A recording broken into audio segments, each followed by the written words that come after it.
Mas antes de começar os trabalhos, pedindo um respeito a quem vai palestrar hoje, eu quero passar um vídeo da ONG Sustentabilidade Humana, né?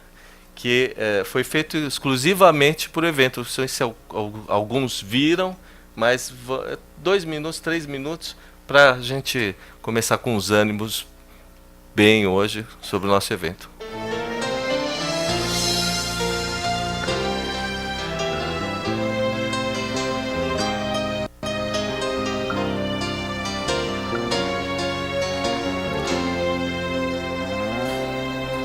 Na infância tudo é divertido, nada é proibido, é pura emoção. Nos sonhos de uma criança sempre tem espaço pra quem quer sorrir. As histórias e as brincadeiras fazem da esperança algo tão real, que se pode até mudar o mundo e o seu astral. Ser criança é só saber deixar pra lá, fechar os olhos e sonhar que tudo pode ser possível. Ser criança é só pensar e acreditar que o mundo pode ser bonito pra quem consegue e sabe amar. Na criança tudo faz sentido, a beleza da inocência brilha em seu olhar. Num instante faz surgir o mundo, em apenas um segundo pode te ensinar. A magia que se torna viva faz bater mais forte os nossos corações. Só é preciso colocar pra fora nossas emoções.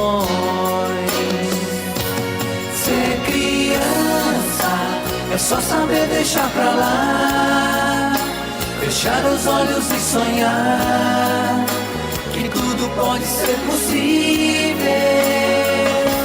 Ser criança é só pensar e acreditar que o mundo pode ser bonito pra quem consegue e sabe amar.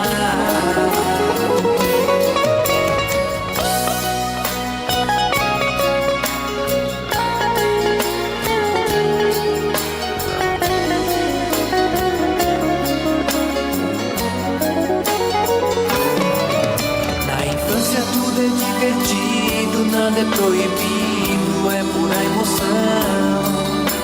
Nos sonhos de uma criança sempre tem espaço pra quem quer sorrir.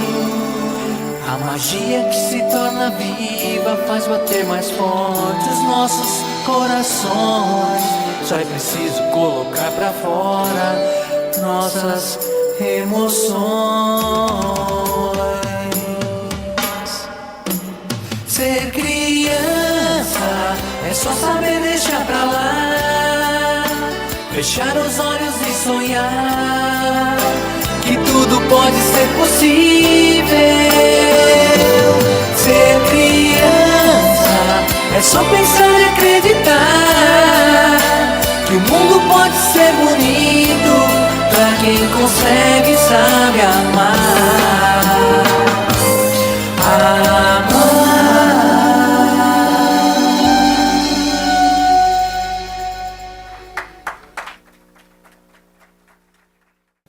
Para compor a mesa hoje eu tenho e falar do tema, que é um olhar sobre a guarda compartilhada. Nós temos a grata satisfação de receber o juiz diretor do Fórum, João Mendes, diretor financeiro da Pamages, o Dr. Homero Mayon. Por gentileza, doutor.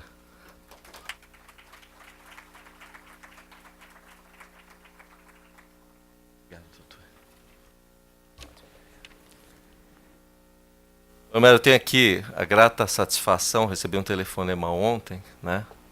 E de ter comigo aqui um amigo do Instituto dos Advogados de São Paulo, foi o nosso diretor.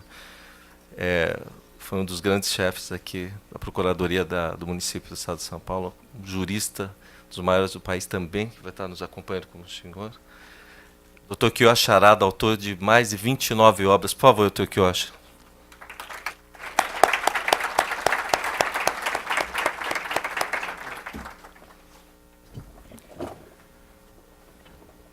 completando a mesa também, esse amigo que nos acompanha nessa caminhada de mais de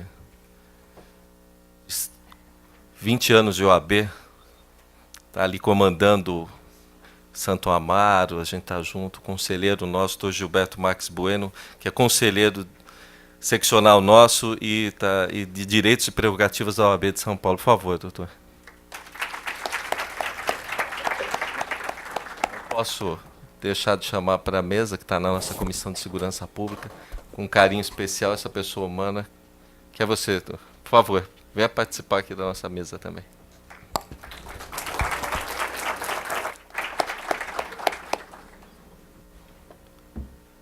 Homero, o senhor vem a pedido do doutor Jaime, presidente da APAMAGES, quero agradecer muito esse grande fórum, dos maiores que nós temos aqui no estado de São Paulo, que é o João Mendes, né? E vou abrir a palavra para o senhor. O senhor sinta à vontade, a casa é sua. Acho que é interessante a gente relembrar que a nossa Constituição prevê a formação da família, que é livre, ao contrário do que a diferença seria o seguinte: lá por exemplo, na China, onde o Estado manda que se tenha um filho, então aqui não, aqui a formação da família é livre. Porém, a Constituição coloca o tema paternidade responsável. Então, a pessoa pode ter 12 filhos, mas ele tem que ser responsável pelo que está fazendo. Os pais. Então, se voltarmos um pouquinho, e ainda é do meu tempo, eu já tenho 25 anos de magistratura, e ainda nesse tempo, se a gente voltar muito mais ainda, podemos ver que era muito comum. É claro que o ideal é que a família, quando formada, que os pais permanecessem juntos o resto da vida, criassem os filhos, até que andassem sozinhos, fossem educados. Mas existem as questões, as separações, os divórcios, isso nós não podemos negar a existência disso, e aí é que surgem esses problemas, que seria a guarda, a educação dos filhos. Até um bom tempo atrás, era quase que a praxe, numa separação, tá bom, então o pai é o provedor, a mãe vai ficar com os filhos, vai cuidar dos filhos. Então era ela que ia cuidar da educação, do direcionamento daquela criança, na vida, na escola, em tudo. E o pai ia trabalhar e mandar o dinheiro para isso, coisa e tal. Eu acho que nós estamos, inclusive com essa novo foco que essa nova lei está dando, numa plena mudança cultural mesmo, para todos nós. Pelo seguinte, não é novidade essa guarda compartilhada. Ela já era utilizada em alguns casos, mas a praxe era a guarda unilateral. Vamos falar só dessas duas. Tem algumas subdivisões, mas vamos falar da guarda unilateral e a compartilhada. A guarda unilateral era a praxe nesse sentido, vai ficar com a mãe, porque é melhor ficar com a mãe, então já se tinha essa ideia. Até o casal, quando vinha com o divórcio, preparado para o divórcio, separação, eles já vinham com essa ideia, tá bom, a mãe vai ficar com os filhos e o pai vai pagar a pensão. Muito bem, isso tem mudado, é uma mudança cultural e, a meu ver, é claro que tudo isso é muito novo. Já existia, então, a possibilidade da guarda compartilhada, mas era uma coisa muito rara, porque precisaria que os pais viessem com essa ideia, não, nós vamos...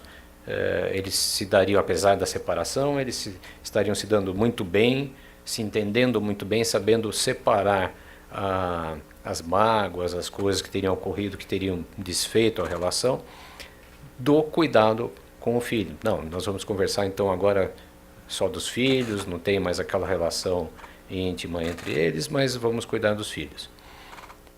Isso era bastante raro, ainda é bastante raro, que essa iniciativa venha dos pais, do casal que está se separando.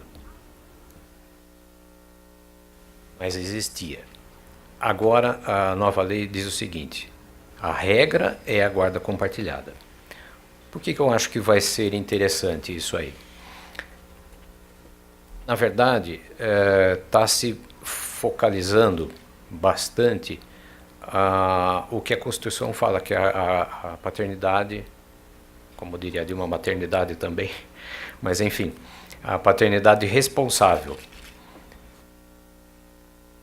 Então, numa separação, a criança não vai ser um adendo ali, né? Ah, tá bom, fica com a mãe, fica com o pai, não. Os dois vão ter que se entender. Então, se o juiz fixar, se houver possibilidade, a lei dá os parâmetros para que seja possível a guarda compartilhada, mas ela indica como regra a guarda compartilhada. A unilateral seria a exceção. Então, eles é que vão ter que, quando forem os pais, o casal que está se separando, é que vai ter que pensar, bom, como é que nós vamos fazer? Porque a guarda vai ser dos dois. A guarda compartilhada não é diferente igual a guarda alternada, hein? A guarda compartilhada, a criança tem um domicílio, mas as decisões todas é que são compartilhadas entre os dois, entre o pai e a mãe. Eles vão conversar qual é a melhor escola, se a criança está doente, vão junto ou escolhem um médico, participam efetivamente. E o tempo de convivência, até nos primeiros projetos falava assim em tempo de convivência igualitário, quer dizer, ele seria dividido, mas não, hoje seria equilibrado, o tempo de permanência equilibrado entre os dois, entre os pais. E é claro que se for de comum acordo, se os pais falarem, não, olha, vamos fazer assim, você busca da escola porque eu estou trabalhando, você leva, tudo que puder haver de conjunção entre os dois, entre o casal que está se separando, em benefício da criança, porque a lei visa isso, é o benefício da criança, da formação de uma pessoa que está se iniciando ali. Então, tudo que puder ser nesse sentido, é claro que é muito melhor. Se não houver, nesse ponto aqui, eu acredito que pelo menos, como é uma mudança cultural, no começo, os fóruns vão estar mais abarrotados, porque aí começa alguma briguinha, não, mas está fazendo isso, está fazendo aquilo, e o juiz é acionado mais. Mas enfim, a ideia é essa, é que os pais se adaptem à separação e à criação do filho. O filho não é um objeto que vai ser decidido ali, tá bom, fica com um, fica com o outro. Não, o problema continua sendo dos dois. E eles é que vão ter que se adaptar a isso. Essa que eu acho que é uma mudança cultural bastante interessante. As exceções, então, a lei prevê, até uma coisa interessante, como eu disse no início, isso já era possível, os juízes já podiam fazer isso até pela lógica, e isso era feito de vez em quando tal. Mas a decisão judicial cabe àquele caso, e a lei não, a lei visa a dar ciência a todos, às pessoas todas. Então, não é diferente, eu acho que foi muito importante essa mudança legislativa, justamente por isso, porque não fica circunscrito àquele caso, um casal fulano e fulana vem aqui, o juiz vai dizer é guarda compartilhada, não. Como é lei, e nesse ponto o papel muito importante da imprensa e desses trabalhos, desses encontros, que já essa questão da guarda compartilhada do problema e solução da criação dos filhos já vai sendo incutido na cabeça das pessoas. Então, se um casal que pensa em separar, muito antes de estar na frente do juízo, de botar no papel as condições, eles já sabem que eles vão ter esse problema e tem que dar a solução. E a solução será sempre o que for melhor para os filhos. As exceções da guarda compartilhada, claro, quando um deles diz, não, eu não quero. seria muito ruim se o juiz forçasse essa situação. É claro que se ele falar não quero, deve ter um motivo, vai se ouvir o motivo, não, porque trabalha em Brasília e o filho está morando aqui, qualquer coisa assim, alguma coisa que justifique. Então, um dos motivos é esse, um deles não aceita essa convivência com o filho, e a outra é que quando um deles não é apto, ou é uma pessoa drogada, ou é viciado em álcool, alguma coisa, ou tem problemas outros que não aconselhem que o filho tenha aquela referência do pai ou da mãe. É importante isso também. Hoje, eu acho que todos nós sabemos, não tem mais aquela, não, mas é melhor com a mãe, melhor com o pai. Não, os dois são iguais, em todos os sentidos. O casal tem as mesmas condições e por isso até que se procura que ambos cuidem da criança, né? A finalidade sempre é que a criança cresça com a referência do pai e da mãe, e não só de um, porque ele veio ao mundo por aquelas duas pessoas e o ideal é que ele tenha a referência de educação cultural de um lado e de outro, da família do pai e da família da mãe. Tenha contato com os avós também. Então, nesse ponto é que a guarda compartilhada me parece ser muito interessante, muito bom. É uma mudança cultural que a lei está colocando já na cabeça de todos nós. Vejo com bons olhos, sim, os advogados, os juízes que pertencem ao IBDFAN, família, todos eles são, todos não, né? Tudo é questionável.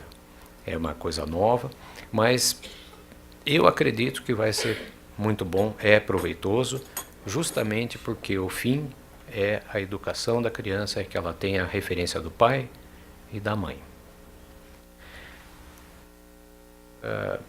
Coloco à disposição para alguma... Eu vou aproveitar enquanto eu tomo um cafezinho. Pois não. Isso. Obrigado. E então que eu acho que eu não posso deixar, se o senhor me permita, de deixar de escutá-lo. Gostaria muito, porque o senhor para mim é uma pessoa da mais alta consideração, e depois de tanto tempo IASP, Instituto, Coordenadoria, o senhor vir aqui de manhã. Agradeço muito o que eu acho. Queria fazer uma breve introdução antes de entrar no tema. Eu acho que impor uma guarda compartilhada para uma sociedade brasileira tão heterogênea quanto a nossa, cada família tem seus hábitos, se o juiz é um terceiro que não conhece os hábitos da família, é meio complicado. Então, o Estado deveria começar cuidando da educação do povo em geral, começando com o ensino, não é? E hoje nós não estamos vendo isso. Antigamente nós tínhamos o Ministério da Educação, Cultura, Desporto e Saúde. Saúde foi embora, esporte foi embora, a cultura foi embora, mas ficou o MEC. Não é? Esse MEC, o C sumiu, só se for... ficou ME, microempresa. Não é? Então, não é por aí. Nós temos uma preocupação muito grande de formar canudos, né? Ensino quantitativo. E o qualitativo, onde que está? Então, nós estamos formando cotas, acesso aos carentes, etc., dentro do MEC, quando isso deveria ser incumbência do Ministério da Previdência e Assistência Social. Não está havendo uma interação interministerial de uma forma equivocada. Não é? O Ministério não cumpre e mete o nariz no outro. Isso não está certo. E como resultado, nós temos 68,5% de analfabetos funcionais desde o ensino primário até o nível universitário. Nós temos tese de doutorados que confundem geração de energia com fato gerador do ICMS, não é? Elisão fiscal com erosão fiscal. Então, isso não está certo. Então, precisamos colocar os pingos nos i. Voltar um pouquinho ao passado, quando tínhamos uma educação integral, não é? No tempo que eu frequentava os bancos escolares, primeiro ano, né? Curso primário. Nós tínhamos educação, tínhamos religião, noções sobre educação moral, cívica, moral e cívica. Esportes, não é? A ditadura militar ressuscitou essa noção de educação cívica-moral nos 3 graus de ensino. Mas, com a democratização, isso daí não é que foi abolido, ficou a cargo dos reitores das universidades, de cada universidade, que resolveram sentar em cima. Hoje não se fala mais em educação cívica e moral. Então nós temos uma família mais ou menos desestruturada, uma família completamente diferente. Agora vem um juiz que não conhece a situação peculiar de cada família, querer impor um comportamento homogêneo entre a sociedade composta de inúmeros Brasis, que nós não temos só um Brasil. Não é? O Brasil daqui de São Paulo é uma coisa, o Brasil lá do Norte e Nordeste é outra coisa. Então isso fica meio complicado. Mas essa lei veio em boa hora para tentar reverter aquela cultura antiga de que a educação cabe apenas à mãe. Por quê? Porque na época a mulher é que ficava cuidando dos assuntos domésticos, enquanto o marido saía para fora em busca de subsistência alimentar para a família. Não é? Mas hoje esse quadro mudou. Esse quadro mudou, a mulher não está disputando par e passo, né? E está até por cima dos homens. Né? Você vê tanto no setor privado como no setor público. Nós vemos hoje grandes executivas, chefes de departamentos, de diretorias, e no setor público, na magistratura, no MP, na polícia, na segurança cívica, na segurança pública, até nas Forças Armadas, nas universidades, não é? Inclusive nas casas legislativas. Então a mulher ganhou aquela projeção e está para superar o desempenho dos homens. O Japão, que era um país em que a mulher era tratada por baixo, né, agora está se sobressaindo. Né? Então, essa lei vem mais ou menos dentro da realidade, para impor uma obrigação dos pais na criação dos filhos. Não é? Agora, a guarda unilateral tem seus problemas, assim como a guarda compartilhada também tem seus problemas. Então, não é exatamente o juiz que vai resolver. É a consciência dos pais, é o grau de esclarecimento, a experiência dos pais, acima de tudo, o bom senso. Porque se a pessoa não tem bom senso, não adianta a lei dizer que você tem que ter bom senso. A lei não transforma aquele, digamos, o ímprobo, o errado em certo. Mas isso depende de cada um. Na guarda unilateral tem esse problema. O marido, por uma razão ou outra, deixou de pagar pensão, ele já pede cadeia. Não é isso?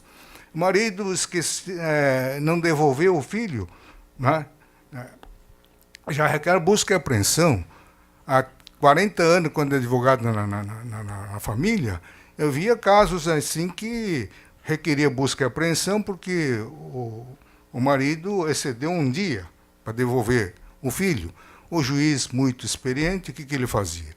Ele marcava uma audiência na vara de família e na hora que o marido trouxesse o filho, ele fazia a troca para evitar o trauma da criança. Entendeu? Então, tem essas coisas. Na guarda compartilhada também pode ter esses problemas. Não é? Se bem que a lei diz que isso, quando um não quer, o juiz não pode impor. Não é? Mas, vamos supor, numa guarda compartilhada, ficar uma semana aqui, uma semana lá, 2 casas. Mas começa que fica meio esquisito a criança ter 2 lares, se é esquisito para nós adultos ter 2 lares, imagina então a criança. Então, na casa da mãe, ele tem um comportamento. De manhã você não pode tomar isso, só depois de tantas horas. Você não pode comer isso, não pode comer aquilo. Vai na casa do marido é o contrário. Não, você pode comer isso, mas não pode comer aquilo. Você não pode fazer isso, não pode fazer isso. Você não pode ficar no game. E assim por diante. Então, isso daí pode causar uma confusão mental na criança. Por isso que um grande estudioso do direito de família, desembargador Amorim, Sebastião Amorim, disse que isso daqui é uma utopia. Né? Isso foi dito no início da vigência da lei. Não sei qual a posição dele.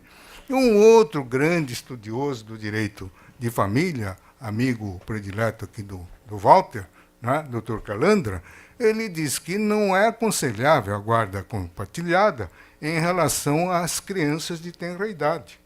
Né? Porque aí, com essa diferença de orientação da criança, a criança fica confuso. E, às vezes, numa guarda compartilhada em que o casal se une, forma a família, você vê na fotografia, muito bonito aquilo lá. Não é? Mas será que aquilo lá que está na mídia espelha a realidade? E se houver uma conversa azeda entre o casal, não é? Relembrando os motivos que ensejaram a separação litigiosa, o que vai acontecer? Vai agravar aquilo que está no outro tema, alienação parental. Não é? Então, é muito complicado. Eu não quero mais me alongar, eu só quis trazer esses pontos, né, para suscitar o debate do público. Muito obrigado.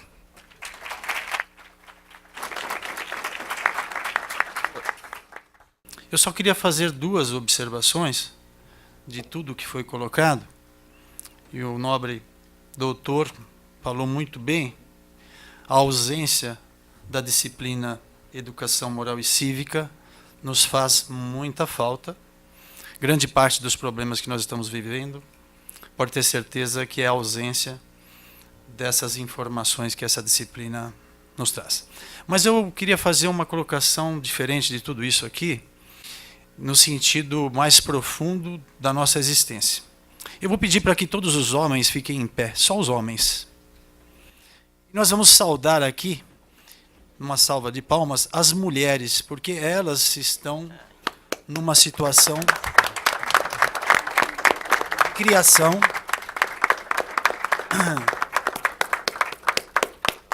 Por favor, pode sentar. As mulheres estão numa situação diferenciada. Eu faço essa observação porque quantos casos vocês sabem de abandono da mãe ao filho? Né? De pai, nós temos muitos, né, doutor?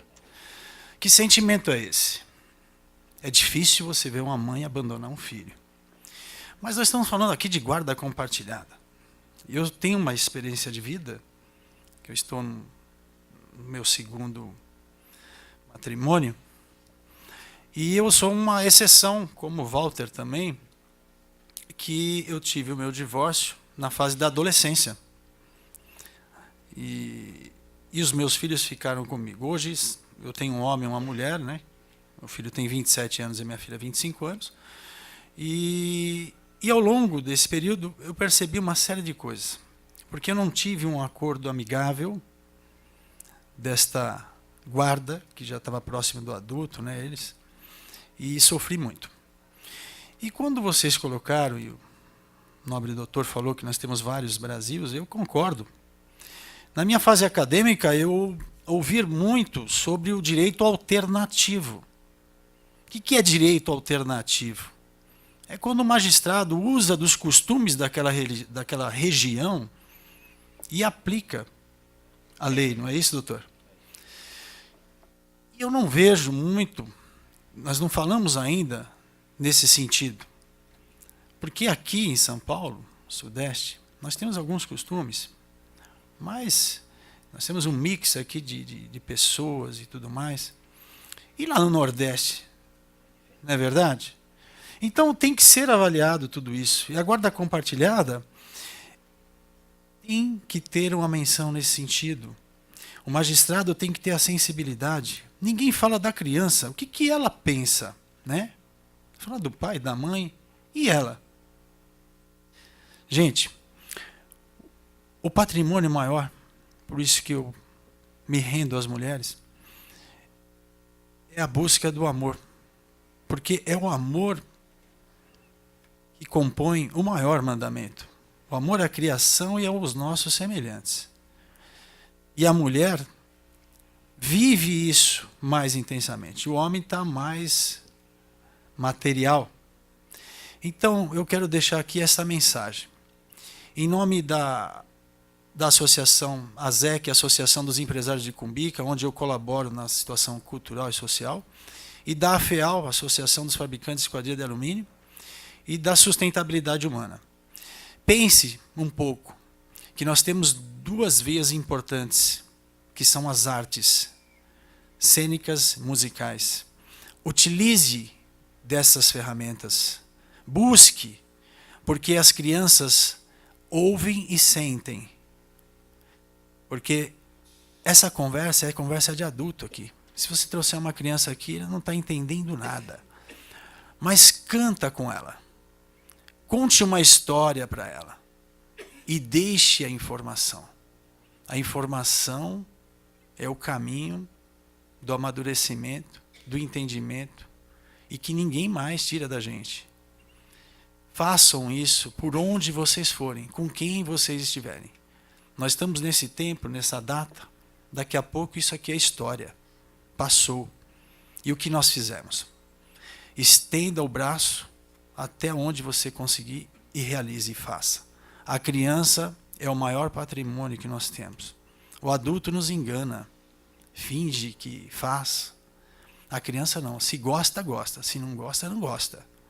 Então, os magistrados, eu tenho certeza que a maioria tem esses olhos. E nós devemos ter também. Muito obrigado a todos.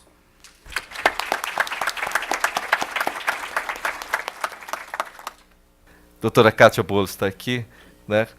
Agradecer a todos vocês. Vou terminar com a nossa mesa para que entre a próxima. Aqui pedir uma salva de palmas para eles.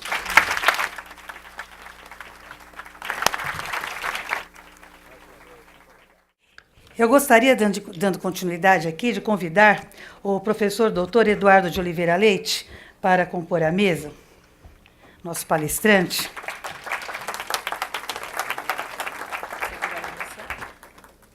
E também a doutora Heloísa de Souza Arruda, para se sentar aqui à minha direita. O nosso próximo módulo vai tratar de alienação parental, do mito à realidade. E o professor Eduardo de Oliveira Leite, que é, antes de tudo, um querido amigo e uma referência, me permitam fazer até de forma pessoal essa apresentação, porque há 20 anos eu tive a felicidade de conhecer o professor Eduardo de Oliveira Leite, me encantar com seus trabalhos, me encantar com a sua trajetória acadêmica, com a sua trajetória profissional.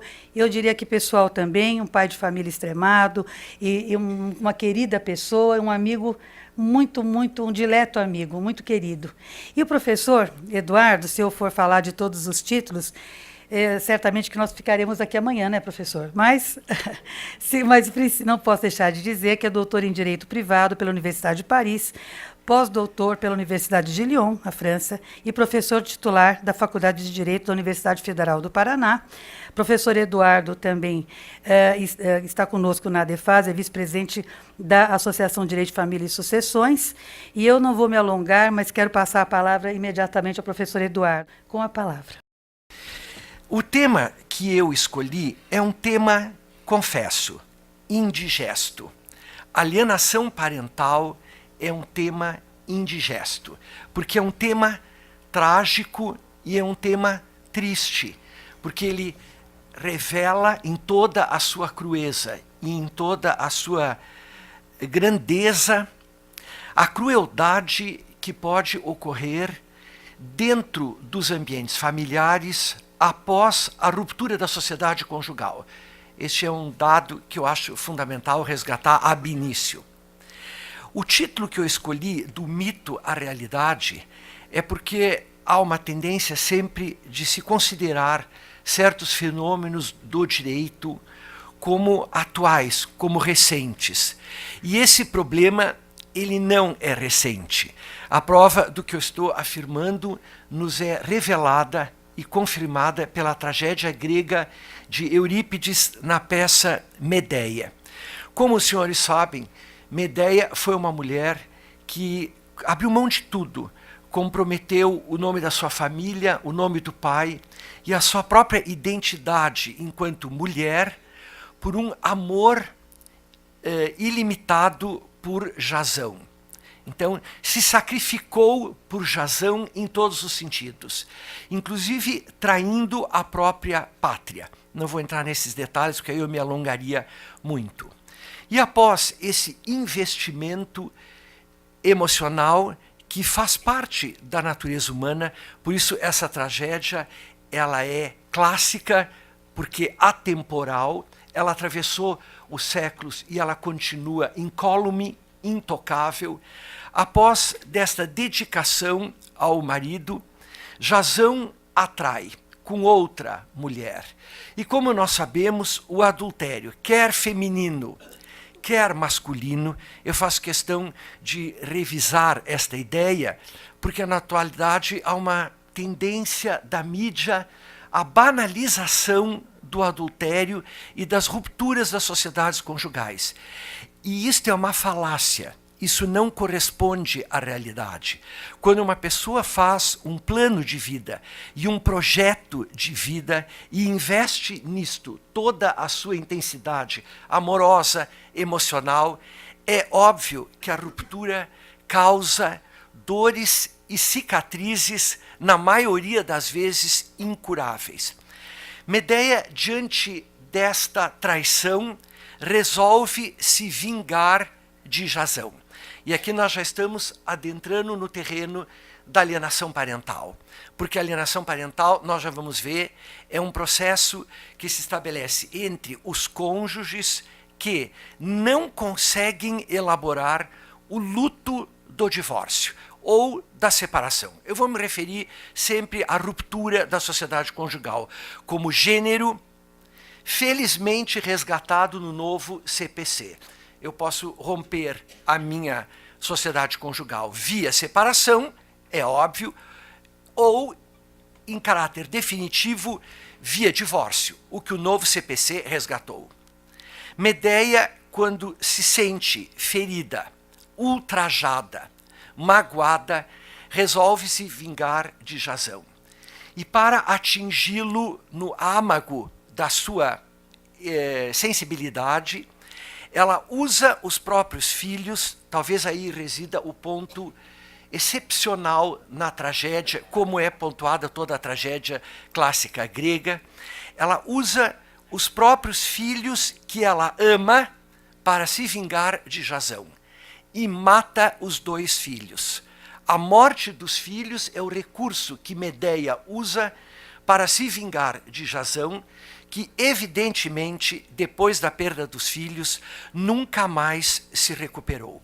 Então, eu quero justificar o porquê, num primeiro momento, do título da minha palestra, da minha conferência.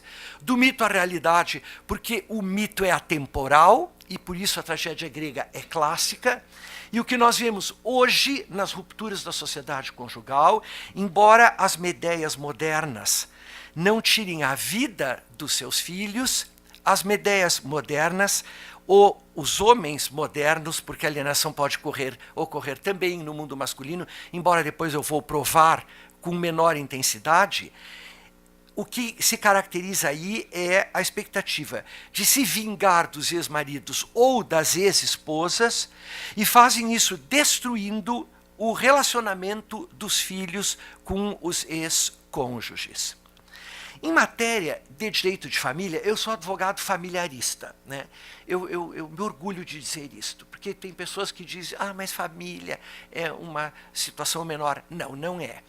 Eu entendo que de todas as áreas do direito, a família é a mais importante, porque tem N áreas que nós podemos passar uma vida e abrir mão de áreas, que eu não vou citar, porque pode ter um professor de uma área dessas aqui e ele não vai gostar de ouvir, mas que nós prescindimos. Enquanto na família nós estamos envolvidos desde o útero materno até a morte.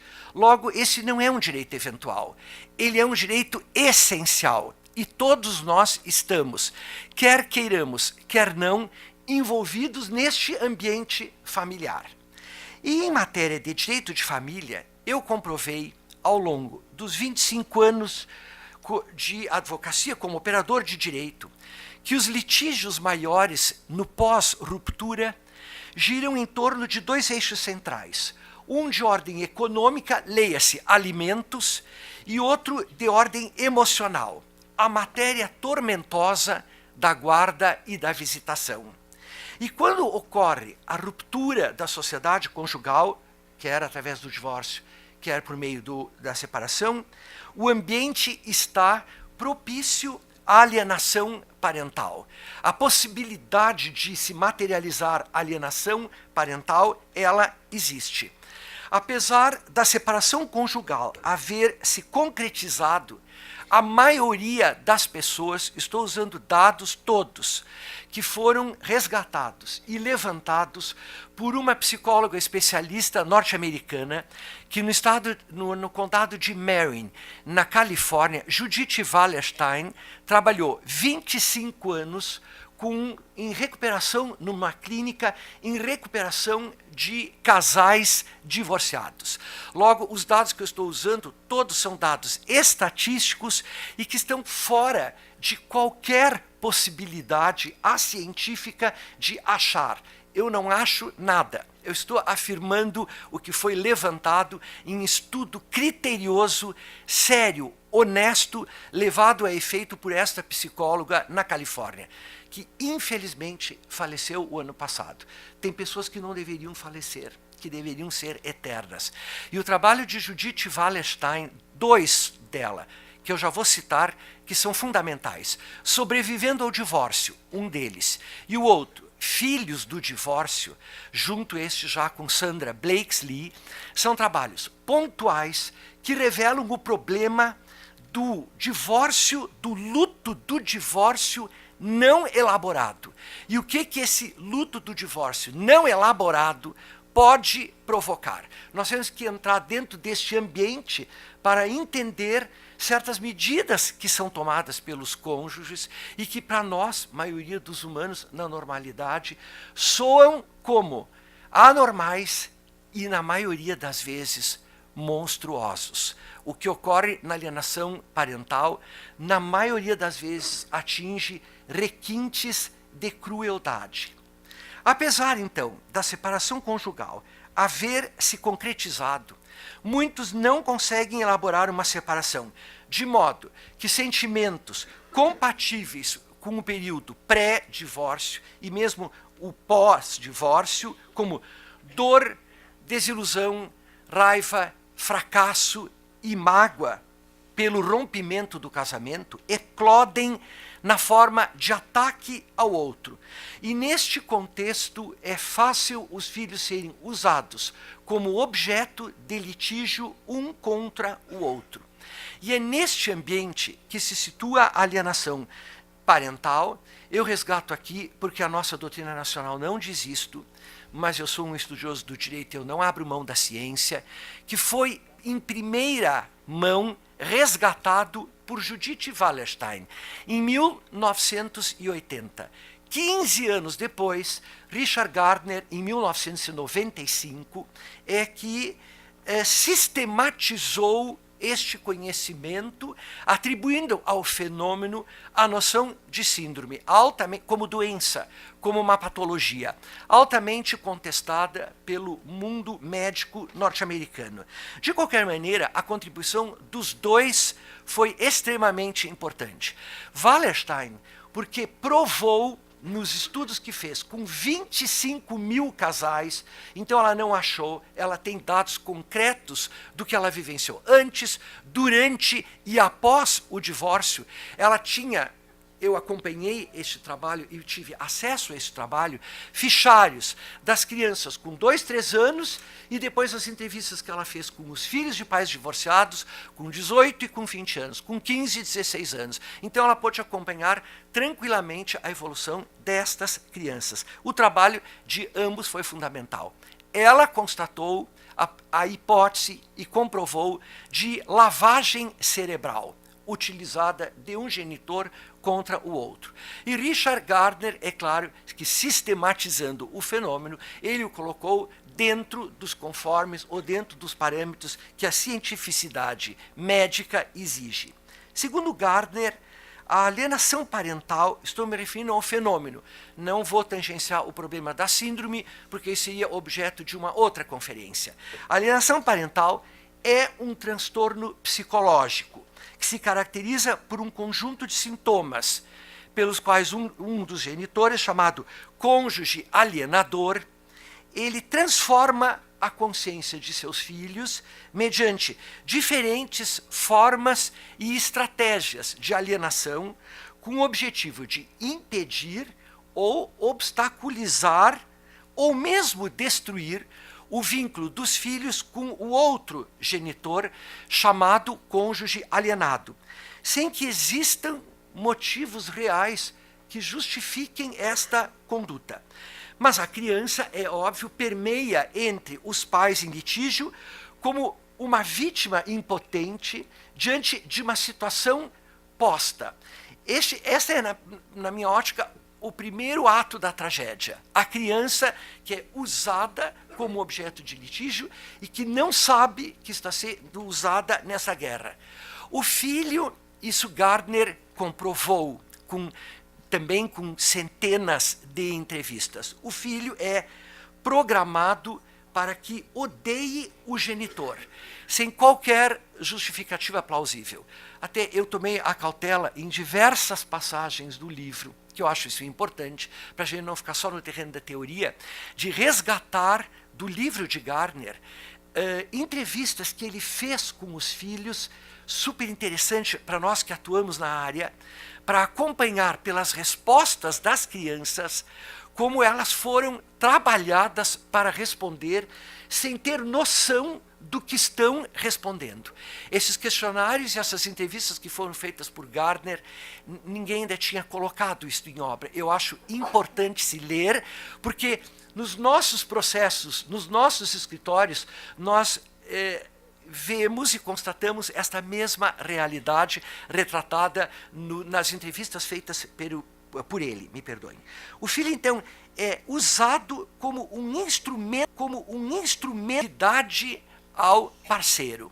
Nós temos, então, 3 atores na alienação parental, o cônjuge alienador, já resgato, que tanto pode ser a mãe quanto o pai. A alienação não é privilégio da mãe, pode ser tanto da mãe quanto do pai, mas que no caso brasileiro e também no norte-americano, Judith Wallerstein comprovou isso, se manifesta principalmente no ambiente materno, devido à nossa tradição brasileira, de que a mulher é mais indicada, não sei com base em que provas, essa é uma tradição e um preconceito que vem da tradição portuguesa, de repente, misturada com a africana e a indiana, e que gerou esta ideia que a mulher é mais indicada para exercer a guarda dos filhos, especialmente quando ainda pequenos.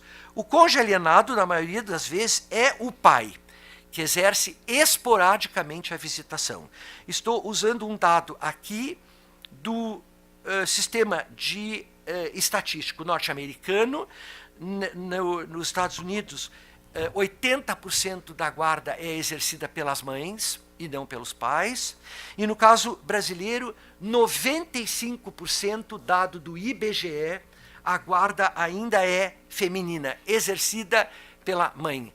Apesar do artigo 1573, 1574 do Código Civil de 2002 ter aberto a possibilidade da guarda compartilhada, e 2 leis, uma de 2008 da guarda compartilhada, excelente lei, e uma mais recente, a qual eu tenho as minhas restrições, a de 2014, que seria objeto de uma outra fala, com relação à guarda compartilhada obrigatória. E a criança, que é a vítima impotente face à manipulação dos genitores, e que, evidentemente, sobre a qual os efeitos dramáticos recaem sobre a criança, que não tem condições de avaliar o que está acontecendo.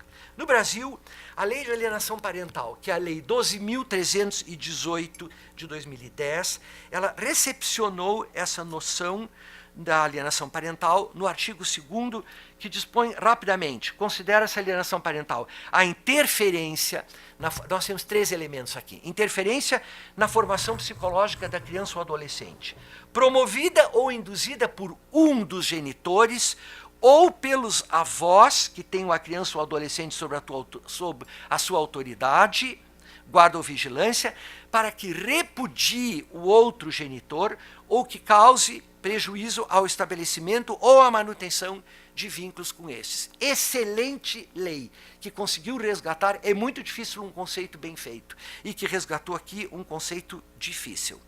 Quais são as estratégias do cônjuge alienador? Com o objetivo de atingir o seu desiderato, a sua meta, o seu escopo, o alienador lança mão de todos os recursos possíveis para obter o controle total da situação. Assim, como apreciado pela doutrina especializada, o detentor da guarda, ao destruir a relação com o outro genitor, ele assume o controle total. É óbvio que uma criança estando sob a guarda de um genitor, ela, pela própria fragilidade da idade, ela se submete a quem manifesta ou exerce o seu poder parental em relação a essa criança. E na medida em que isto aumenta, o genitor alienador e o filho alienado se tornam unos e inseparáveis. Segundo aspecto da tragédia. Nesse sentido, o pai passa a ser considerado, pelo viés do cônjuge alienador, ou a mãe passa a ser considerada, como um invasor, um intruso, que deve ser afastado a qualquer preço. Essa manifestação ela é mórbida, já que o conjunto de manobras confere prazer ao alienador em sua trajetória de promover a destruição do antigo parceiro ou da antiga parceira. E a criança se desestrutura e entra em conflito. E até por questão de sobrevivência, ela opta pelo genitor que tem a guarda, que detém a guarda. Porque este é o seu referencial no mundo privado com o mundo exterior. Mas nem por isto a criança deixa de enfrentar um conflito permanente e um conflito de lealdade, o que é pior. E que comentávamos ainda na entrevista hoje de manhã na TV Assembleia, a doutora Regina, a doutora Kátia e eu, esse conflito de lealdade que gera efeitos desastrosos na criança, mesmo depois de atingindo a maioridade. Wallerstein provou no trabalho dela que a quase totalidade, ela foi cuidadosa nas afirmações, não a totalidade, mas a quase totalidade das crianças vítimas de alienação parental, quando organizam a sua vida emocional, vivendo juntos ou casando, enfim, cada um organiza a sua forma de conjugalidade, repetem o mesmo que vivenciaram dentro do lar. As características, então, do cônjuge alienador são, porque os juízes lidam com as pessoas partindo de um pressuposto de normalidade. E quando nós levamos uma causa ao judiciário, é porque ela não é mais normal. Porque se ela fosse normal, ela teria se resolvido com o diálogo. Eu me sirvo sempre de uma expressão de uma psicóloga que eu considero o suprassumo do conhecimento e o suprassumo da produção científica, uma psicóloga francesa, e que era psicoterapeuta também, Françoise Dolto, que afirma numa obra de leitura obrigatória, quando os pais se separam, ela diz, só o diálogo humaniza. E quando não há mais diálogo, é porque as pessoas já entraram num padrão de anormalidade. Então, o cônjuge alienador, o judiciário tem que olhar assim o cônjuge alienador. Eu não estou lidando com um sujeito normal, eu estou lidando com um sujeito com baixa autoestima, porque quem tem boa autoestima não faz isto.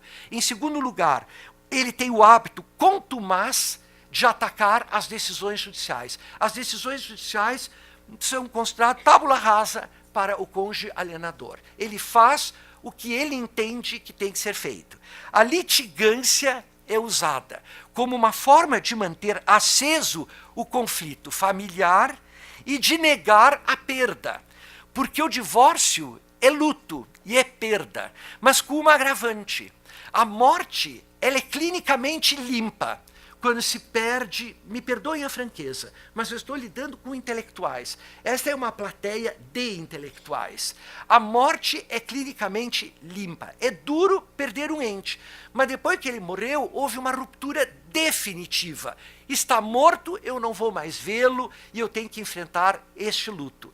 Enquanto no divórcio, não. Você perdeu o outro, mas ele está ali. O fantasma dele está ali, presente em recados, presente em reuniões sociais, presentes, infelizmente, a tradição brasileira, nos Estados Unidos isso não existe, mas na tradição brasileira existe um prazer doentio de falar no ex, para a pessoa que está divorciada ou separada. É uma forma de dizer, eu estou bem e você está na fossa. É um meio de compensação. E isso é uma cultura tupiniquim. Nos Estados Unidos não existe isto. Isso faz parte da nossa cultura tupiniquim. Ou você se encaixa dentro de um modelo, ou fora do modelo você é tido como zumbi, como ET, fora da normalidade. Dominação e imposição, ainda, por parte do alienador, e resistência a ser avaliado. Recusa peremptória a qualquer tratamento, o que já é indício de doença. Porque a pessoa que diz, eu não preciso de tratamento, é doente. Todos nós precisamos de tratamento. Uns mais e outros menos. Na minha casa, eu sempre usei isso como parâmetro. Os nossos filhos nos dão nota mensalmente. Às vezes eu atinjo 9, às vezes 8,5. E dependendo da situação, pai, este mês foi 5. Como conduta clássica do cônjuge alienador, o parágrafo 2º, por isso eu disse que a lei é perfeita, é uma lei muito boa. Se ela é bem aplicada, eu tenho as minhas dúvidas. Mas que a lei é impecável, é. Como conduta clássica do alienador, o legislador apresentou um rol exemplificativo. Então, situações que já foram constatadas pela jurisprudência nacional e que serviram de paradigma ou de parâmetro para o legislador elencar isto na lei, que podem aumentar muito. Embora, eu já adianto, quando nós inovamos o rol, imediatamente vem os espaços judiciais. Isso não está previsto na lei, mas a lei é exemplificativa. E a lei diz, realizar campanha de desqualificação da conduta do genitor no exercício da paternidade ou maternidade. Os exemplos que eu estou usando são todos tirados da jurisprudência, de situações concretas, inclusive algumas tristemente enfrentadas por nós no escritório. Teu pai não tem moral. Pai não tem moral. Mundo. Teu pai não gosta de ti. Tua mãe é vadia. Tua mãe é relapsa. Tua mãe não serve para nada. Imaginem para uma criança ouvir isto. 2. Dificultar o exercício da autoridade parental, do tipo interceptar cartas, e-mails, telefonemas, recados, pacotes destinados aos filhos. Se um pai manda um presente para o filho, a mãe pega o filho e joga na lata do lixo. Ou então, quando o filho já abriu o presente, ela diz, essa roupa não serve para ti. Está muito aquém do nosso nível social. Ou isso você não vai usar. Porcaria, entre aspas. 3. Dificultar o contato da criança ou adolescente com o genitor. Por exemplo, sair de férias com os filhos. Só permitir a visitação com a presença de um terceiro. Eu já constatei, geralmente empregadas, babás ou parentes próximos, que depois vão ser usados pelo cônjuge alienador como meio de prova, embora o Código de Processo Civil diga que essas pessoas que têm vínculo trabalhista são suspeitas, está no Código de Processo Civil, são usados como prova testemunhal do que foi feito com a mãe durante a visitação ou com o pai durante a visitação. E até, o que é mais grave, ameaçar punir os filhos caso eles tentem se aproximar do outro cônjuge. 4. Dificultar o exercício do direito regulamentar de convivência familiar. Por exemplo, esquecer, entre aspas, de dar avisos ou de transmitir avisos importantes. Proibir o uso de roupas dadas pelo outro genitor. ou envolver parentes na lavagem cerebral dos filhos. Quando o legislador disse no nosso artigo 2, os avós, tem muita gente que acha excessivo esse os avós no artigo 2 da Lei 12.318. Acontece que existe um estudo pontual, estou de novo me cercando de dado científico e não do que se acha, existe um estudo pontual feito por uma portuguesa, Sandra Inês Feitor. Essa escritora que escreveu sobre alienação parental, Sandra Inês Feitor, ela fez um gráfico de quais são as crianças, com percentual, quais são as crianças, como as crianças se envolvem nas relações de parentesco no momento da ruptura. Eu não tenho agora aqui à vista, mas eu me lembro bem do que eu citei. 95% das crianças se socorre da relação avoenga, dos avós. Depois há uma queda drástica, né? 2% ou 3% tios e tias, 2% irmãos e irmãs, então, mas a maioria se cerca dos avós. Logo, esta lavagem que pode ser feita por parentes próximos do alienador. Obrigado, Kátia. Está aqui, a Kátia me auxiliou, eu digo, nota 10. Ela colocou aqui, me perdoem, aqui está o gráfico da categoria de parentes de auxílio aos filhos, depois da ruptura. Avós, 89% são os avós que ajudam. Tias, 8%.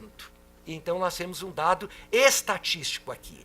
Bisavós, 1%. Vejam a desproporção. Avós e as tias, 1%. Avós e tias. E outros, 1%. É da obra da professora Sandra Inês Ferreira Feitor, que escreveu um trabalho muito bom, trabalho científico, sobre alienação parental. Ainda, omitir deliberadamente ao genitor informações relevantes sobre a criança ou adolescente, inclusive médicas, escolares e alterações de endereço, que agora ficou essa última hipótese minorada pela nova lei da guarda compartilhada, que obriga a informação na mudança de endereço. Ainda, sexto, o mais grave de tudo, apresentar falsa denúncia contra genitor, contra familiares deste ou contra avós, para obstar a convivência deles com a criança ou adolescente. E mudar, sétimo, o domicílio para local distante. Essa é uma relação não exaustiva, mas dá uma exata dimensão dos efeitos, né, devastadores da alienação parental. Eu ainda noto em diversos locais que eu andei, e eu procuro, porque este é o sentido de nós que estudamos, é divulgar o resultado dos nossos estudos. Eu ainda noto em diversas comunidades que eu tenho ido, especialmente no interior do Brasil, né, porque é claro que tudo que é bom está na costa brasileira, né. Darcy Ribeiro já tinha falado sobre o processo de caranguejamento cultural no Brasil. Tudo que é bom está na costa. E à medida que nós adentramos para o interior, é um caos. E eu noto como as pessoas subestimam a questão da alienação parental. Não consideram isto grave. E isto é muito grave. Especialmente quando o legislador fala na falsa acusação de abuso sexual. Essa falsa imputação, ela é gravíssima, porque eu estou aqui trazendo dados da minha experiência como operador do direito. Porque é um tema que mobiliza resistências. As pessoas não querem falar nisto. E gera desconforto aos profissionais que atuam nos processos de família.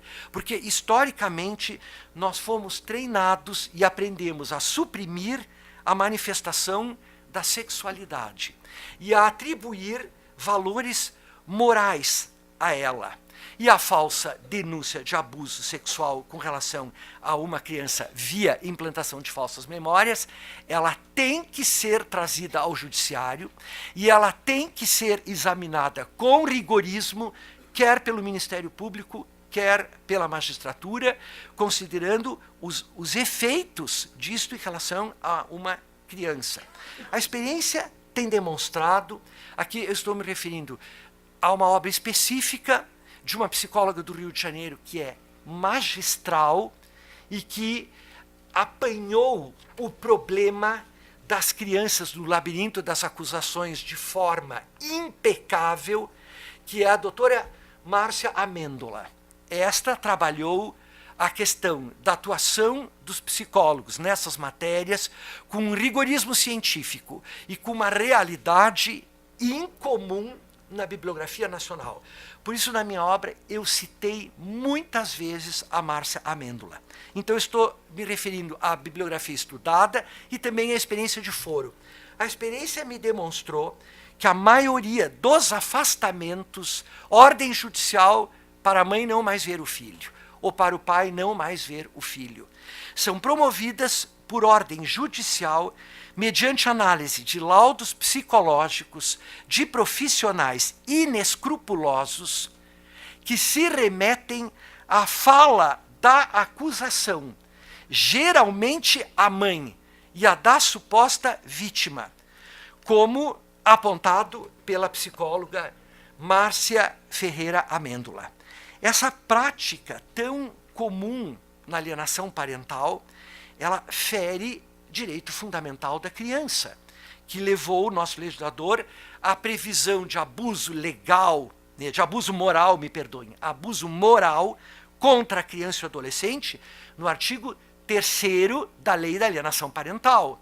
Lá o legislador falou que esta prática, o legislador no artigo 3º, a prática de ato de alienação parental fere direito fundamental da criança e constitui abuso moral contra a criança ou adolescente.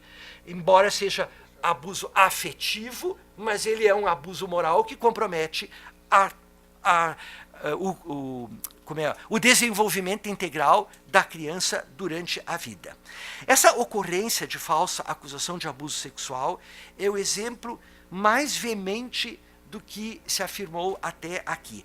Essa verdade do alienador, mãe ou pai, ela é implantada pelo alienador e acaba entrando e se enraizando na cabeça da criança de tal forma que, quando ela for questionada a respeito, ela vai responder num sentido malicioso que a criança vai repetir nas avaliações junto às... Nós temos em Curitiba, não sei aqui em São Paulo, em Curitiba nós temos em cada vara de família um conselho de psicólogos, e os casos são mandados para este conselho, onde são emitidos os laudos. Depois eu vou falar sobre isso, que demoram no mínimo 90 dias, mas podem demorar 2 anos, o que é um absurdo, e a criança vai repetir o que ela foi inculcado no espírito dela. Eu não vou entrar nesse detalhe por uma questão de lapso temporal. E a Kátia disse que não era para eu passar de 30 minutos, e Kátia, eu já passei dos 30 minutos. Mas a Mônica Guazelli tem um estudo muito bem feito no Rio Grande do Sul, numa obra coordenada pela Maria Berenice Dias. Estou me referindo ao trabalho da Mônica Guazelli, que é uma advogada familiarista.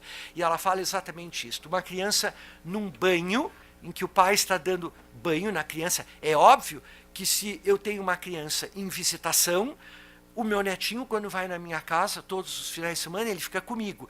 Às 6 horas, depois de um dia de fervo, subindo árvore, descendo árvore, e estrepulia o dia inteiro. No final do dia ele passa primeiro pelo tanque para tirar o grosso, e depois ele vai para o banho, onde nós fazemos a toalete definitiva dele. Um ato tão singelo pode se transformar numa tragédia. E a Mônica Guazelli, para quem quiser examinar isto, ela mostra isto, A mãe perguntando para a criança: mas é aqui que teu pai, ele te lava aqui? Ele te esfrega aqui? Claro que a criança vai responder sim, ingenuamente, porque a criança não tem maldade. Não tem. Somos nós que botamos a maldade na cabeça das crianças. E aí a mãe diz: mas como que ele te lava aqui? Aí já vem a maldade. E aí elas: mas ele faz isto sempre? E você sente prazer? Já está implantada a falsa memória em termos de abuso. E depois ela chama um psicólogo, a criança repete o que a mãe diz, e o psicólogo, despreparado, diz: houve sim abuso sexual ou tentativa de abuso sexual. Depois nós vamos ver isto. Eu já tive um caso em que a criança, ao chegar para a análise das psicólogas, e eu não deixei de ir junto, a criança disse ao adentrar na sala dos psicólogos: ipsis literis, é aqui que eu tenho de repetir o que a minha mãe mandou dizer? Eu disse: ótimo. Doutora, por favor, anote o que essa criança diz. Ah, doutor, mas nós sabemos o que nós temos que fazer. Não, mas a senhora pode esquecer. A memória humana é frágil. Mesmo que a senhora tenha esquecido, eu gravei. E se a senhora não colocar, eu vou fazer uma ata notarial, mas vai para os autos. E ela colocou. Então, vejam, essa era uma criança que estava nitidamente manipulada. Então, ou seja, a coação e o constrangimento psíquico podem estar presentes nessa relação entre a criança e a mãe ou a criança e o pai, quando vigora a intenção do alienador de impelir a criança a aceitar e acreditar no abuso sexual como uma realidade. A denúncia de abuso está plantada e a narrativa de um episódio durante a visitação que possa configurar indícios de abuso sexual é o que basta. A versão fática é unilateral, por óbvio, é a versão do cônjuge alienador, mas como o juiz precisa decidir, e eu reconheço que essa é uma decisão difícil, mas quem optou pela carreira sabia que estaria diante destes impasses, ele tem que decidir diante da gravidade da situação, usa e recorre à medida mais simples: suspende a visitação e determina a realização de estudos sociais e psicológicos para avaliar a veracidade do que foi noticiado nos autos. Cessa a visitação e a criança, sem o referencial paterno ou materno, fica mais ainda sujeita à influência do alienador, que se torna senhor da situação e, o que é mais grave, considera-se vitorioso numa situação que não foi sequer examinada pelo Poder Judiciário. O pai nem contestou a inicial e já perdeu a visitação. Melhor seria que o legislador brasileiro tivesse sido mais cauteloso ou talvez mais rigoroso e só admitisse a supressão das visitas em casos de notória ocorrência de abuso. Caso contrário, dever-se-ia impor sempre a visita monitorada, embora não seja uma solução ideal, mas ela é melhor que a suspensão, sempre a visita monitorada nas varas de família. Na Bélgica, eu tive a oportunidade de visitar isso em Bruxelas, eles chamam lieu de rencontre. As crianças são levadas, é um tipo de um jardim da infância, onde ali os pais interagem com as crianças um turno do dia, ou de manhã ou de tarde. Todas as crianças juntas para se sentirem acolhidas e com um grupo de psicólogos acompanhando e relatando tudo. É com base nesses relatos que o juiz aumenta, afrouxa a questão da visitação ou restringe.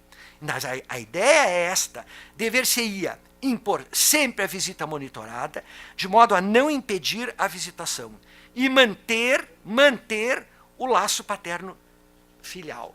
Eu quero chamar a atenção que o artigo 4º da lei, porque nós às vezes erramos inadvertidamente nas nossas petições, né?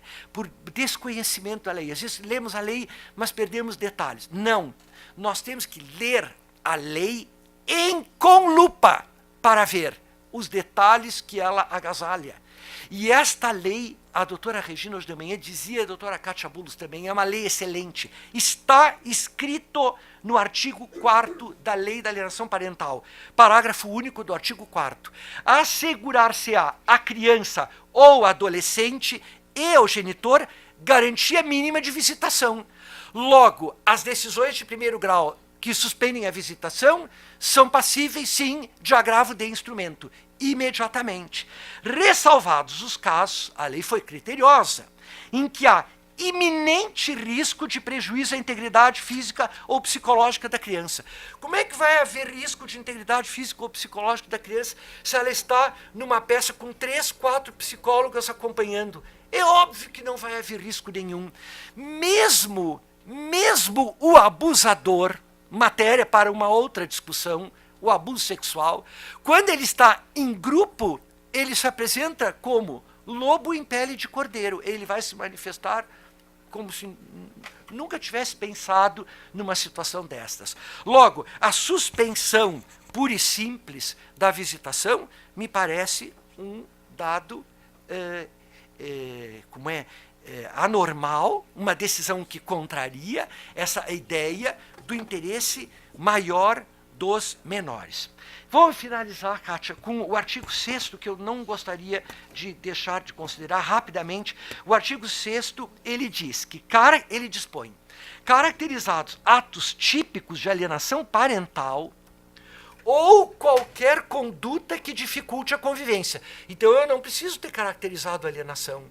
Por exemplo, se o meu cliente, quando vai fazer a visitação, a mãe diz sistematicamente que a criança está doente no momento que ele chega para a visitação, isso é uma conduta que dificulta a convivência da criança com o genitor. O juiz poderá estar disposto em lei. Essa é uma disposição que o Poder Judiciário tem em mãos e que deve usar. Ele poderá, cumulativamente ou não, ainda mais isto, sem prejuízo da decorrente responsabilidade civil ou criminal, quer dizer, além da responsabilidade civil ou criminal, o juiz poderá, 1, declarar a ocorrência de alienação parental e advertir o alienador. Eu confesso, eu já tinha dito hoje de manhã, e eu reafirmo isto aqui, nos 8 casos que nós tivemos no escritório de alienação parental, uns até anteriores à lei, mas eu já tinha pedido isto porque eu sabia que isto era possível com base na literatura estrangeira. Todos os meus pedidos de advertência ao alienador foram sistematicamente negligenciados pelo Poder Judiciário. Os juízes não advertem. Eu tenho visto posturas mais firmes do Ministério Público. O Ministério Público tem sido mais rigoroso. Mas como a decisão do juiz não está atrelada aos despachos do MP, infelizmente fica letra morta, às vezes, despachos excelentes, de excelente teor e com elevado grau de sensibilidade. O juiz poderá, 1, declarar a ocorrência de alienação parental e advertir o alienador. Por que a advertência é boa? Porque a advertência é um aviso ao alienador que a manobra dele já foi descoberta e que o Poder Judiciário não vai deixar passar isto. 2, ampliar o regime de convivência familiar em favor do genitor alienado. Não tenho um caso de ampliação, nem conheço um caso. No exame da jurisprudência nacional, eu levantei toda a jurisprudência nacional, mas em grau recursal. Vi excelentes decisões neste sentido no Tribunal de Justiça do Rio Grande do Sul e aqui, no Tribunal de Justiça de São Paulo, que são os carros-chefes da jurisprudência nacional. No Paraná, idem, também vi. 3, esta é uma sanção excelente que os juízes vacilam em deferir, estipular multa ao alienador. Por que a multa é importante? Primeiro, porque ninguém quer perder dinheiro. O dinheiro, a multa, o lugar mais sensível do corpo humano é o bolso. E no Paraná, agora, os juízes têm estipulado multas diárias que vão de R$500 no mínimo, por não permitir que o pai ou a mãe vejam o filho, a um salário mínimo por dia. Por dia. E em decisões, hoje a doutora Regina até fez atribuição, a referência, me perdoem, a isto, já vi decisões de R$5.000 e até R$10.000 para genitores alienadores reincidentes, que têm que entender que existe a lei e que existe o Poder Judiciário e que eles não vão fazer com os filhos o que bem entendem. Os filhos não são nossos. Os filhos pertencem à comunidade. E na medida em que nós os fazemos sofrer, nós estamos criando uma sociedade doente. 4, determinar acompanhamento psicológico ou biopsicossocial. É o que mais o Poder Judiciário faz. Mas faz, muitas vezes, quero reconhecer isto, porque premidos por um volume de trabalho inimaginável. Não sei se os senhores sabem, as varas de família de Curitiba têm de 8 a 12 mil processos em cada vara de família. É claro que o juiz manda para o acompanhamento psicológico e recebe o laudo e tem um elemento mais concreto para se posicionar. Só que como os laudos demoram, porque os 90 dias do artigo 5º podem ser prorrogados, e na maioria das vezes os psicólogos pedem a prorrogação, o laudo não sai antes de 1 ano. E em 1 ano a criança perdeu a identidade com o pai. Em 1 ano a mãe ou o pai alienador está trabalhando a cabeça da criança, e quando ela vê o pai ou a mãe alienada, ela vai encará-lo como um monstro e como uma pessoa perigosa. Então, essa medida de determinar a alteração da guarda para compartilhada, que corretamente foi colocada em 5º lugar, é usada em primeiro, e o correto é, em 5º lugar, usar isto, e não ab início. Determinar a fixação cautelar do domicílio, correto, e declarar como medida definitiva, né, a suspensão do poder parental. Bem, me perdoa, Kátia, mas o tema é um tema tão rico que não dá para trabalhar em 30 minutos. O livro que eu acabo de publicar, ele é resultado de 3 longos anos de estudo e pesquisa. 3 anos da literatura nacional, europeia especialmente, e norte-americana, né? Na Inglaterra tem Douglas Darnall, que é um especialista nessa matéria. Enfim, eu levantei toda a bibliografia e tudo que existia. Eu me pergunto, como é que o resultado de 3 anos de pesquisa eu vou resumir em 30 minutos? Não dá. Então, ciente das limitações de ordem temporal, eu espero ter transmitido, ainda que brevemente, os aspectos fundamentais da lei da alienação parental. E finalizando, eu convoco todos aqui presentes, todos os meus ouvintes, operadores do direito, das mais diferentes matizes e convicções éticas, cada um de nós tem a sua convicção ética, a ter sempre presente, como uma bússola orientadora nos complexos e tormentosos casos de família. Tenham piedade das crianças. Muito obrigado.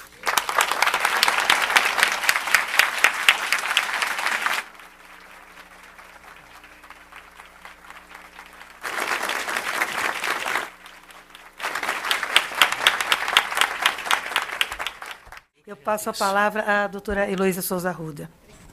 Eu agradeço a oportunidade de compor esta mesa, humildemente compor esta mesa, porque os que me conhecem sabem que a minha atuação como promotora de justiça, hoje procuradora de justiça, é uma atuação na esfera criminal. Eu fui a vida toda promotora do júri, lidei com homicídios, né, durante toda a minha vida, e hoje eu lido com habeas corpus. Mas eu acho que nós temos algo em comum neste caminho, não é? Eu acho que os nossos caminhos se cruzam na medida em que, se nós falamos de alienação parental, nós estamos falando de desagregação familiar, acima de tudo. E o que tem sido uma constante, a dissolução da sociedade conjugal, a dissolução do casamento e das outras formas de união, por vezes com efeitos nefastos, como o que nós estamos vendo acontecer. Quando as questões envolvendo os jovens, crianças e jovens, adolescentes fragilizados pela alienação parental chegam às minhas mãos, como procuradora de justiça atuando na seção de habeas corpus, é porque, por vezes, estes jovens entraram em conflito com a lei, não é?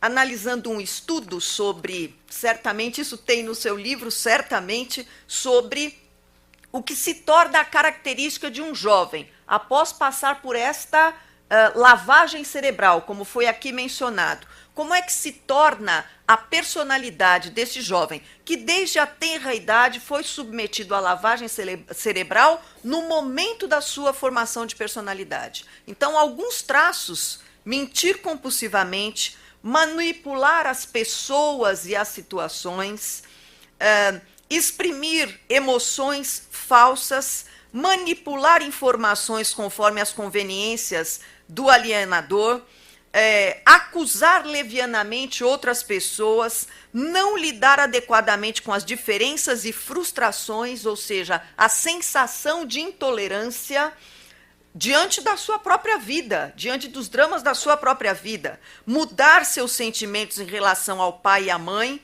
ter dificuldade de identificação social e sexual, que o senhor mencionou, professor, com as pessoas do mesmo sexo, e exprimir reações psicossomáticas semelhantes à de uma criança verdadeiramente abusada. São algumas características. O que é que eu tenho percebido?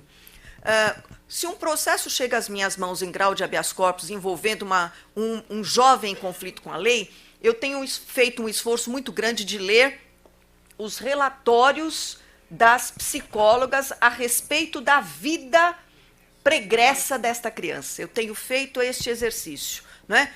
Leio todos os relatórios, porque eu quero compreender o que é que está por trás de uma criança em conflito com a lei ou de um jovem em conflito com a lei. Não são raras as vezes que eu percebo o seguinte: a entrevista com a criança,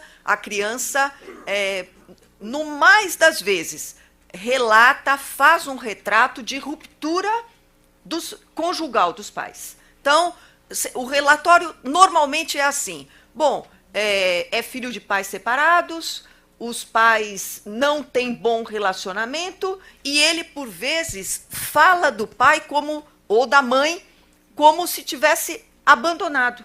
Então, ele diz assim: eu fui abandonado pelo meu pai e pela minha mãe. E aí, a entrevista com a mãe ou com o pai, né? Com os dois. Então, procura-se a mãe e ela diz assim: foi abandonado, totalmente abandonado, o ex-marido era uma pessoa horrível e não sei o quê, e maltratado. E aí os psicólogos vão conversar com o pai. E o retrato que tem desta pessoa, que é o pai, é exatamente outro. Ele diz o seguinte: eu fiz de tudo para me aproximar desse filho, mas não, esta permissão não me foi dada. E a coisa desanda. Por quê? Porque esta criança vai crescer com esta ferida emocional que é muito dolorida. E o passo seguinte para curar esta ferida, por vezes, é enveredar pelo caminho da drogadição, né? Porque a droga ou o álcool é um alívio momentâneo para a dor. É a fuga. E aí a tragédia está anunciada, não é? Porque envereda pelo uso abusivo do álcool e de outras drogas, e o caminho, por vezes, para se tornar um usuário de droga mais pesada, como o crack, e enveredar pela traficância, e aí é que o processo chega nas minhas mãos, porque ele está preso quando chega nas minhas mãos, não é? É um passo. Neste caminho, professor, é que eu acho que o olhar do sistema de justiça deve estar atento não para aquele pai que vai procurá-lo como advogado, e outros excelentes advogados que aqui estão, e que busca o seu direito de visita. O olhar deve estar atento para o pai que desiste. Porque chega uma hora que ele fala assim: eu desisto. Eu não quero mais ser acusado, eu não quero mais ser ofendido por aquela mulher. Eu estou usando a mulher porque a estatística é essa no Brasil: 95% é a mãe que mantém a guarda. Eu não quero mais. E aí ele simplesmente se desvincula afetivamente daquele filho, no mais das vezes constitui outra família, tem outros filhos, e aquele filho entra em situação de abandono, né? Então, esta é a percepção que eu tenho do momento final da tragédia, que é o momento em que o jovem, por vezes, entra em conflito com a lei, sendo que no componente disso há uma situação de alienação parental, né? Então, eu acho que os nossos caminhos são paralelos, né? São paralelos. E quando o senhor diz assim, advogado de família nem sempre é visto como algo essencial. Eu diria o seguinte: não há nada mais essencial na sociedade de hoje, quanto mais na sociedade brasileira. Não há nada mais essencial do que cuidar da família, cuidar da família é algo essencial. Eu fiquei 4 anos atuando como secretária da Justiça do Estado de São Paulo, cuidando das questões relativas à justiça e defesa da cidadania. E todas as fragilidades de cidadania que nós encontramos na nossa sociedade estão diretamente relacionadas à desagregação familiar. Todas elas. Então, o trabalho do advogado de família, sem dúvida alguma, é o mais importante, porque senão vai atuar o promotor de justiça criminal. Quando chega nas mãos do promotor de justiça criminal, é porque a situação já se transformou num crime. A situação já foi tão trágica que se transformou num crime. Agora, dentro disso, eu também destacaria algo que tem acontecido, que é a questão das salas especiais para a oitiva das crianças, mas aí eu já puxaria, até para ouvi-lo mais um pouquinho, porque foi muito bom ouvi-lo, sobre uma constatação que o senhor fez. Porque a minha opinião sobre a criação dessas salas especiais é muito boa. Elas eram necessárias, elas precisavam criar um ambiente adequado para a oitiva da criança, o juiz, com a participação dos psicólogos e tal. Isso no âmbito do judiciário. Mas aí o senhor fala do despreparo dos profissionais, que, por vezes, possuem uma prática inescrupulosa de dar guarida à alegação do pai ou da mãe alienador e chancelam essa prática, fortalecem a prática do alienador. Então, eu queria, assim, o seu esclarecimento um pouquinho mais sobre esta questão, a prática inescrupulosa desses profissionais e o que é que nós podemos fazer no âmbito do sistema de justiça para mudar essa realidade. Muito obrigada. Eu que agradeço. Foi um prazer ouvi-la. Eu tenho uma filha que é promotora também, da infância e juventude. Então, ouvindo a senhora, eu me lembrei, me reportei ao que ela sempre narra para mim. E ela é super envolvida com essa questão das crianças. Doutora, na nova lei da alienação parental, há um artigo, o artigo 5º, que vem com uma norma no parágrafo 2º. Na minha ótica, até o presente momento, é uma norma. Tem pessoas que negam essa natureza de norma, mas ela é uma norma programática, porque ela ainda não está materializada no cotidiano do foro. O artigo 5º diz assim: havendo indício de prática de ato de alienação parental em ação autônoma ou incidental, o juiz, se necessário, determinará a perícia psicológica ou biopsicossocial. Uma repetição do inciso 5º que nós tínhamos citado da lei. E no parágrafo 2º, o legislador dispõe nesses termos: a perícia será realizada por profissional ou equipe multidisciplinar habilitados. Então, já há uma excludente na abertura desse dispositivo. Não é qualquer profissional, não é eu ostentar o meu título de psicólogo que me dá o direito a fazer um laudo nessas matérias, porque o legislador criou uma especialidade aqui dentro.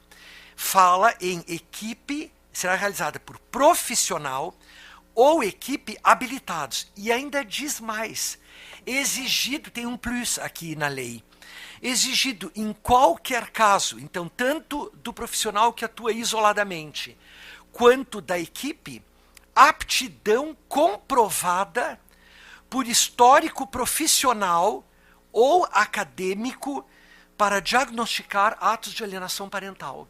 Então, além de ser psicólogo, a pessoa que se especializou fez esta área do conhecimento, se especializou, me perdoe, nessa área do conhecimento, ela ainda vai ter que comprovar em juízo que ela tem histórico profissional para lidar com casos de alienação parental.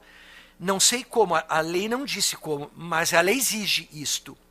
Então, se eu vejo que um laudo não é sério, eu posso invocar o parágrafo 2º do artigo 5º e dizer: este laudo é nulo porque ele não foi feito por pessoa habilitada conforme dispõe a lei. Diz aqui, histórico profissional ou acadêmico, ou seja, eu faço um curso de especialização, eu faço a faculdade e depois de formado eu vou fazer um curso de especialização pós-graduação lato sensu, ou a stricto sensu, mestrado e doutorado, o que seria o ideal, mas que no Brasil é utópico, considerando a escassez de profissionais nesta área e a imensidão do nosso país, habilitado para diagnosticar atos de alienação parental. Então aqui nós temos uma hipótese criada pelo legislador para minorar o risco da ocorrência desses laudos feitos por pessoas inescrupulosas. Eu vou ser bem claro aqui, pessoas que ganham para fazer um laudo de acordo com o interesse do cônjuge alienador. Eu não estou dizendo uma heresia aqui. Nós tivemos 2 casos de alienação parental em que o laudo foi comprado e que depois, em grau recursal, em Câmara reunida, os desembargadores negaram a validade deste laudo. A leitura de um leigo do laudo revelava a grosseria das informações, né? Um desenho feito pela criança, em que, de um desenho que eu olhei, e eu gosto muito de desenho, e eu não deduzi nada, eu não fiz nenhuma ilação deste desenho, nenhuma dedução. A psicóloga fez uma dedução de abuso sexual grave, a partir de um desenho. Com este parágrafo 2º do artigo 5º, o legislador quer minorar os riscos disto. Se isso efetivamente está ocorrendo, eu tenho as minhas sérias dúvidas. Em Curitiba, eu sei que tem 2 pessoas em Curitiba, 2 pessoas que, além de formados em psicologia, fizeram especialização para tratamento e diagnóstico de casos de alienação parental. A doutora Márcia Amêndola, no livro, um livro o título super sugestivo, Crianças no Labirinto das Acusações. Ela revela neste livro a necessidade das faculdades de psicologia, depois de encerrado o curso básico, 4 ou 5 anos de psicologia, oferecerem para as pessoas interessadas especialização voltada especificamente ao diagnóstico de prática de alienação parental.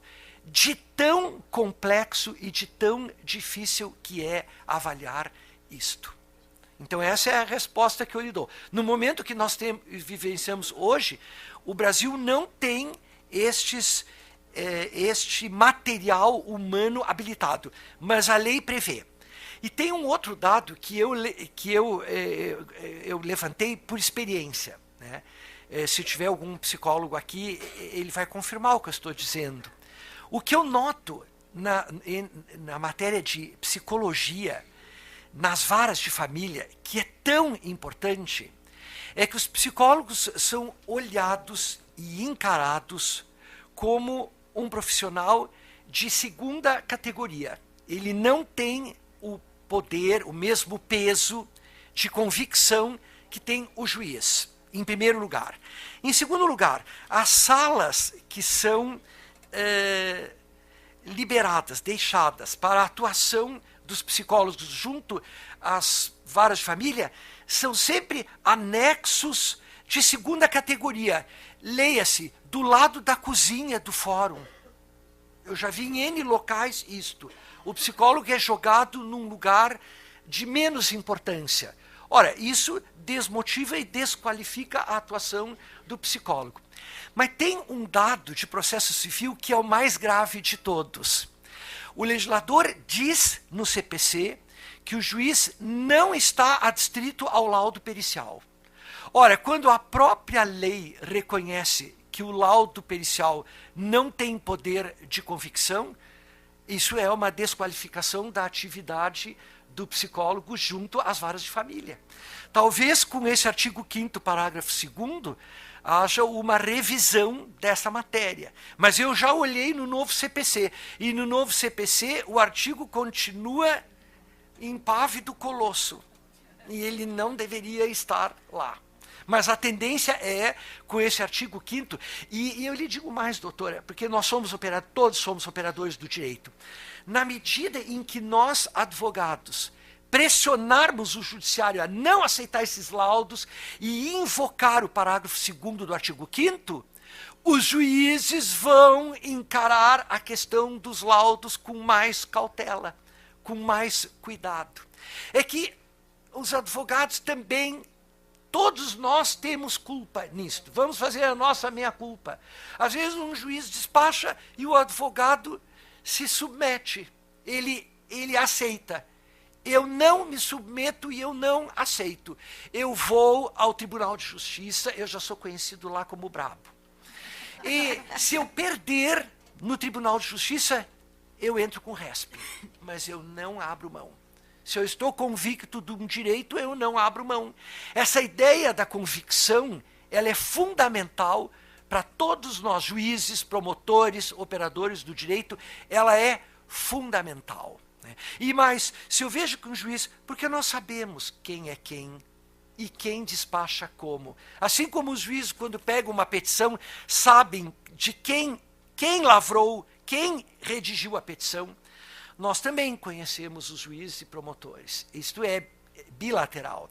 Se eu vejo que o juiz está muito atarefado e que ele deu um mero despacho para tocar adiante o processo, eu marco 1 hora com o juiz para falar com ele. Essa é uma prerrogativa que está no regulamento da OAB e um juiz não pode se negar de nos receber. Eu marco 1 hora, vou falar com o juiz e vou explicar coisas. Não é petição de orelha. Petição de orelha é ir lá pedir coisas. Não, eu não vou pedir. Eu vou lá esclarecer coisas que, às vezes, dentro dos autos, nós não podemos colocar. E que, às vezes, um e-mail de um cliente que passou para nós, para advogado, reflete o desespero que ele está vivendo. E a leitura de um e-mail, às vezes, sugere melhor do que 20 páginas de petição. Eu acho que essa é uma responsabilidade que nós temos como operadores do direito. Inclusive, nesse livro, claro que eu não citei os nomes, por uma questão de ética, nome nenhum, mas despachos de psicólogos absolutamente errados, eu citei no meu livro. E eu sei que eles vão ler. Vai ser ótimo. Porque eles vão ver que não poderiam ter feito isto. Porque colocaram em risco o futuro de uma criança. Não colocaram em risco o meu cliente. Porque o meu cliente é adulto. E os adultos se defendem. Mas a criança não.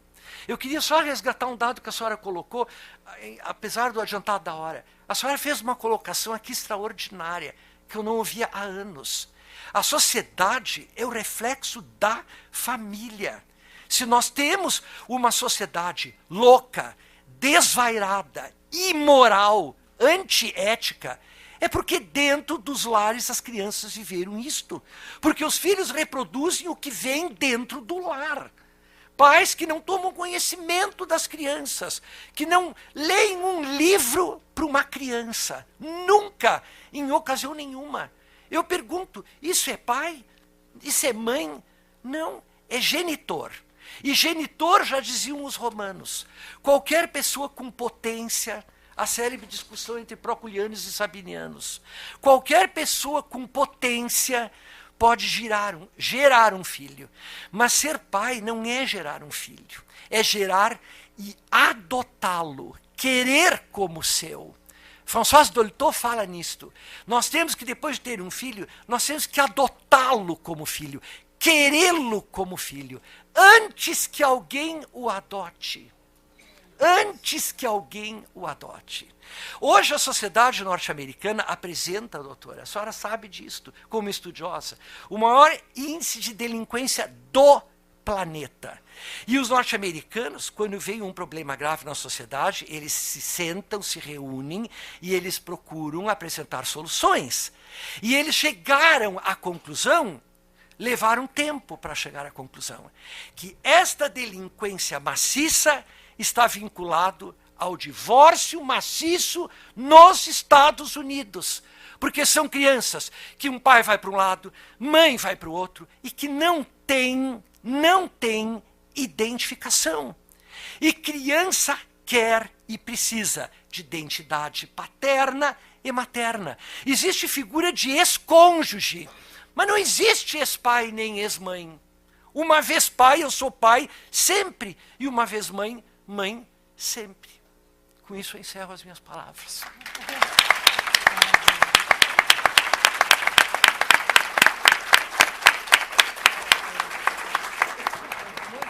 obrigada, professor. Muito obrigada. Eu que agradeço. E agradecendo já ao professor Eduardo, à doutora Heloísa.